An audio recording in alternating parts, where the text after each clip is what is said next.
بسم اللہ الرحمن الرحیم۔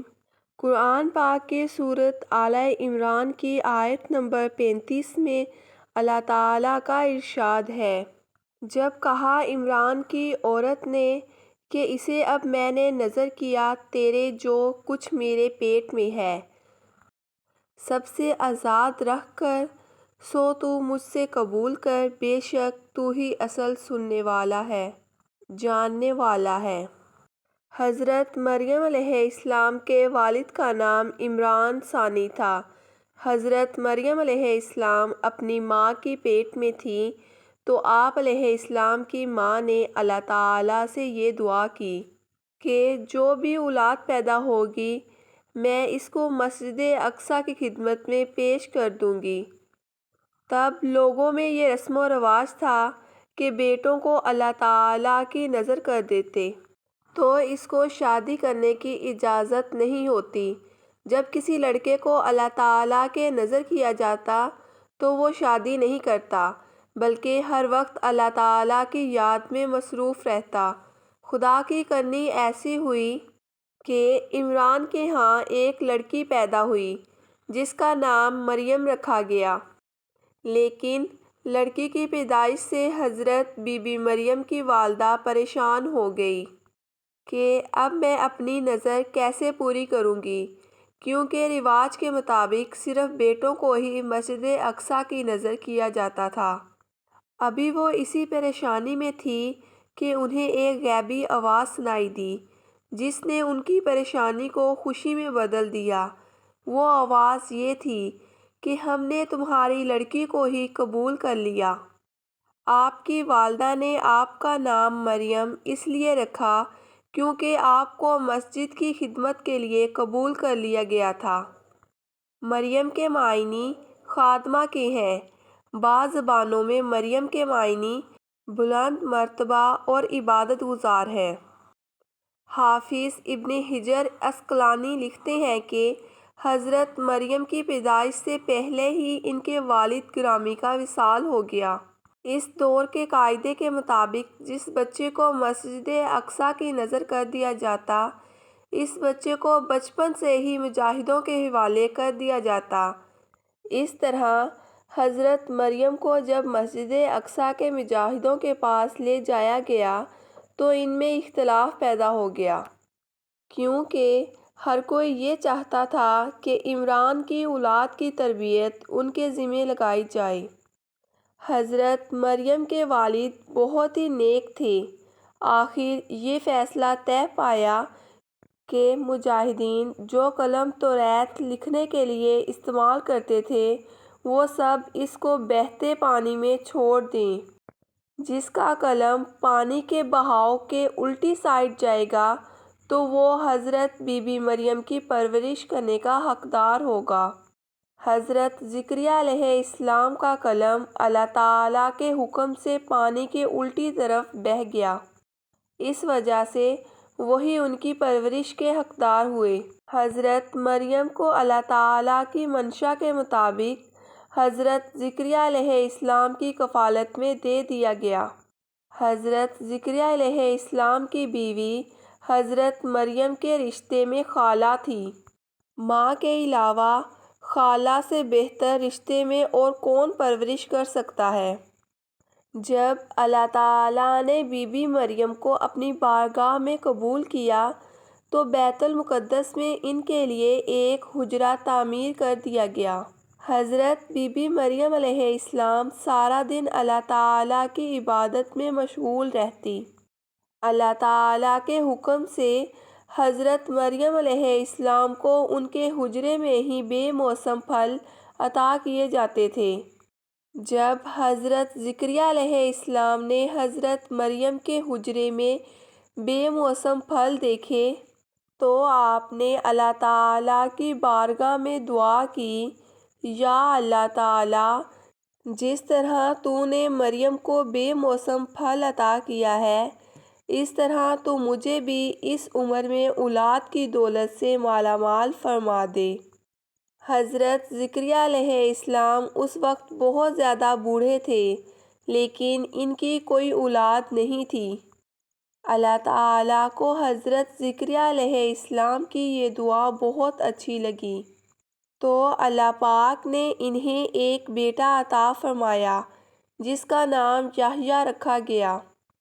حضرت یحییٰ علیہ السلام کو اللہ پاک نے بعد میں نبوت عطا فرمائی۔ حضرت مریم علیہ السلام ہر وقت اپنے حجرے میں ہی اللہ تعالیٰ کی عبادت میں مصروف رہتی تھی۔ جب ان کو حیض کا غسل کرنا ہوتا تو وہ اپنے عبادت خانے سے باہر آتی تھی۔ حضرت مریم علیہ السلام کی عمر جب 15 سال تھی تو حضرت مریم علیہ السلام غسل حیض کے لیے اپنی خالہ کے گھر گئیں۔ جب انہوں نے غسل کے لیے پردہ لٹکایا تو انہوں نے دیکھا کہ ایک خوبصورت آدمی پردہ ہٹا کر اندر داخل ہو گیا ہے۔ حضرت مریم علیہ السلام بہت زیادہ خوف زدہ ہو گئیں۔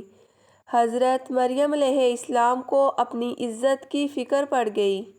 اس آدمی کے چہرے پر تقویٰ کے آثار نمایاں نظر آ رہے تھے۔ حضرت مریم علیہ السلام نے اللہ تعالیٰ سے دعا مانگی، یا اللہ میری عزت کی حفاظت فرما۔ یہ پاک بازی کا ایک امتحان ہوتا ہے جو اللہ تعالیٰ اپنے خاص بندوں کو آزمانے کے لیے اس امتحان میں ڈالتا ہے۔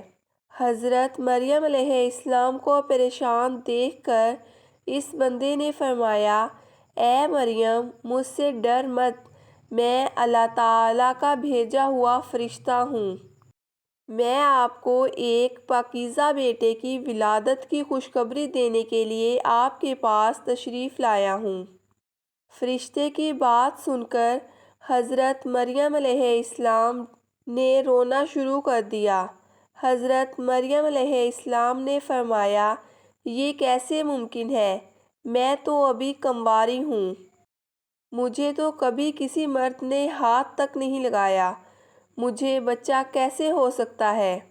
میں ایک بدکار عورت نہیں ہوں، میں ایک پاک صاف عورت ہوں، مجھے ہاتھ لگانے کی کوشش بھی مت کرنا۔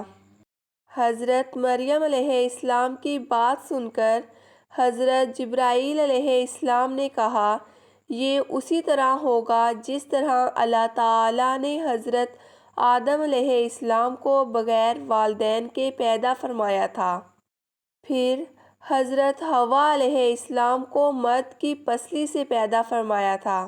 فرشتے کی بات سن کر حضرت مریم علیہ السلام کو کچھ سکون محسوس ہوا، ان کا خوف ختم ہو گیا۔ پھر جبرائیل علیہ السلام فرمانے لگے، مجھے خدا نے حکم دیا ہے کہ میں تمہارے گریباں میں پھونک ماروں۔ تو اللہ تعالیٰ کے حکم سے پھونک رحم میں جانے کے بعد روح بن گئی۔ اللہ تعالیٰ نے حضرت مریم علیہ السلام کے بطن سے حضرت عیسیٰ علیہ السلام کی پیدائش کی ابتدا شروع کر دی۔ اس کے بارے میں ارشاد ہے، عمران کی بیٹی مریم جس نے اپنی پارسائی کی حفاظت کی تو ہم نے اس میں اپنی طرف کی روح پھونکی اور اس نے اپنے رب کی باتوں اور اس کی کتابوں کی تصدیق فرمائی اور فرمانبرداروں میں ہوئی۔ پارہ نمبر 28۔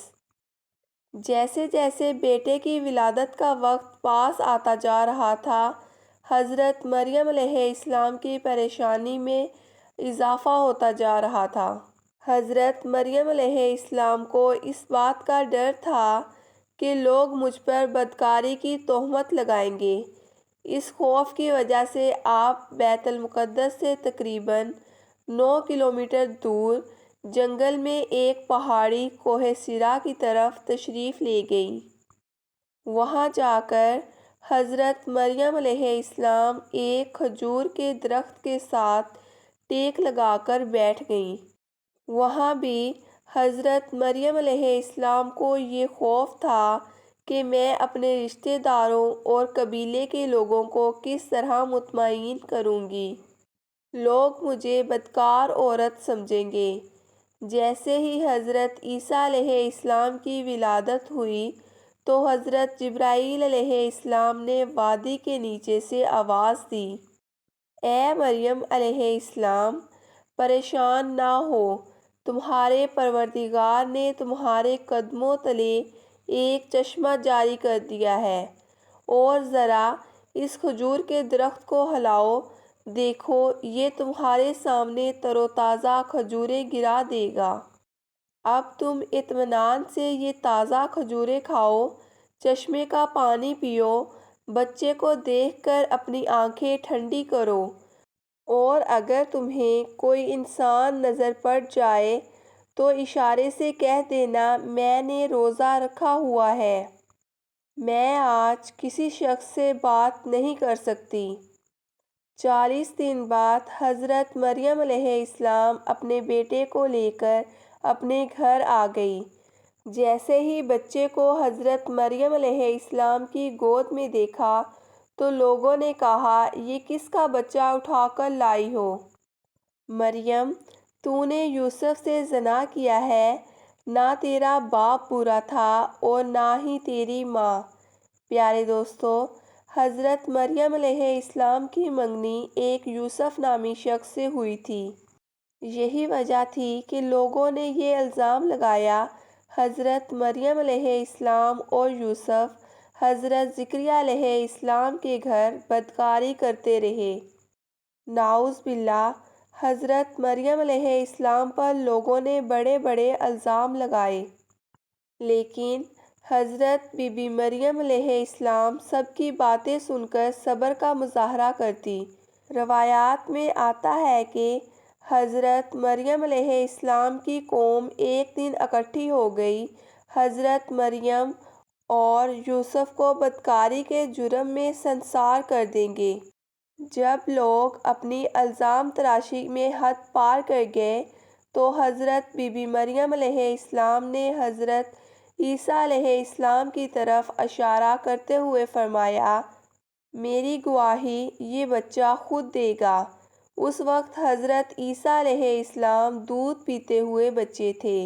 حضرت عیسیٰ علیہ السلام نے گواہی دی، میں اللہ کا بندہ ہوں، اللہ نے مجھے نماز اور زکوٰۃ کا پابند بنایا، میں جب تک زندہ ہوں اپنی والدہ کا حق ادا کرنے والا بنا ہوں، اور مجھ کو سرکش اور بدبخت نہیں بنایا، اور اللہ کی سلامتی ہے مجھ پر، جب میں پیدا ہوا، جب میں مروں گا، اور جب دوبارہ زندہ کر کے اٹھا لیا جاؤں گا۔ سورۃ مریم۔ چھوٹی سی عمر میں ہی حضرت عیسیٰ علیہ السلام نے اپنی والدہ کی پاک دامنی کی گواہی دی۔ حضرت مریم علیہ السلام کی پرہیزگاری کی گواہی قرآن پاک میں نازل ہوئی۔ دودھ پیتے بچے کی باتیں سن کر لوگوں کے دلوں میں خوف طاری ہو گیا۔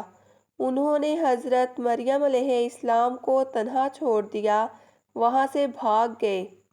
حضرت عیسیٰ علیہ السلام کی عمر مبارک جب 7 سال ہوئی تو یہودیوں نے ان کا جینا حرام کر دیا۔ اسی طرح بیت المقدس کے حالات خراب ہوتے جا رہے تھے۔ حضرت مریم علیہ السلام حضرت عیسیٰ علیہ السلام کو لے کر اللہ تعالیٰ کے حکم سے مصر کی طرف ہجرت کر گئیں۔ پیارے دوستو، اگر آپ کو ویڈیو اچھی لگی تو ویڈیو کو لائک کریں، اور اگر آپ مزید اس طرح کی معلوماتی اور اسلامک ویڈیوز دیکھنا چاہتے ہیں تو ہمارے چینل ایکسل یور سیلف کو سبسکرائب کریں۔